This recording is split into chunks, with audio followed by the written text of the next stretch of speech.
Hi everyone, welcome to Growing Our Retirement. Today I want to talk a little bit about hosta care.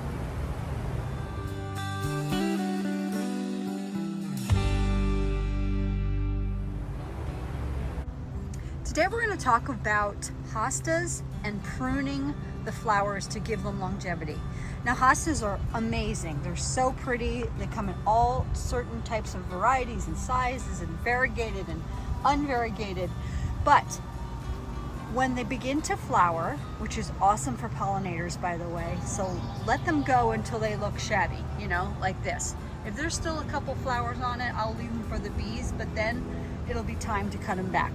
The reason why we cut them back is not only to make them look prettier, but they are using all their energy to produce seeds and flowers on these stems.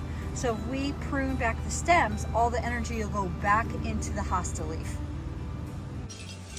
Here are some hostas in my garden that have depleted all of their flowers. They're all used up. The pollinators have gotten the best of them, and now they're just taking away energy from the plant. So we're going to prune them back, just like that. I'm going to go down where you can't see it, and we are going to just cut them. Also, I don't know if most people realize this, but hostas need about 1 inch of water per week. So they need a lot more water than I think most people water them. They also prefer shade, maybe some dappled sun in the afternoon. But if you keep them in any more than that, they will get burnt and browned and not last that long. So we're just going to cut all these back so the energy goes back into the leaves.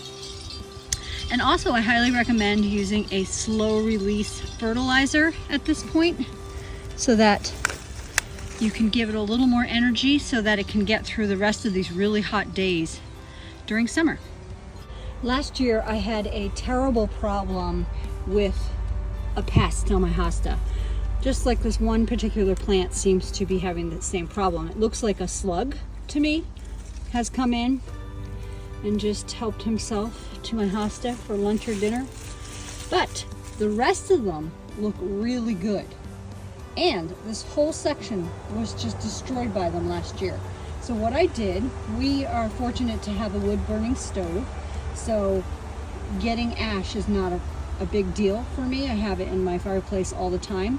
But if you have a friend who has a wood burning stove or a fireplace they use, and you can get your hands on some wood ash, what you do is in the spring, I sprinkled I raked out all the leaves, then I sprinkled wood ash all along, you can kind of see it in there actually, all along the ground.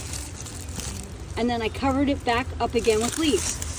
And then the hostas started coming up, and the slugs or whatever bugs eating them did not like the ash, and it was deterred by it, and its eggs probably did not hatch. So it did not have the same problem, which I'm just so thrilled with. Everything just looks absolutely beautiful. So I highly recommend wood ash. This is also another area that was just devastated by these slugs. Also, you could come out early in the morning, like probably around dawn, and pick them off, like hand pick off whatever the pest is. That also works. And obviously dispose of them. So that's it for today. Just a quick little video on how you can energize your hosta and give it more life to get it through these hot days and the rest of the summer beautiful as ever. Take care everyone. I'll see you next time.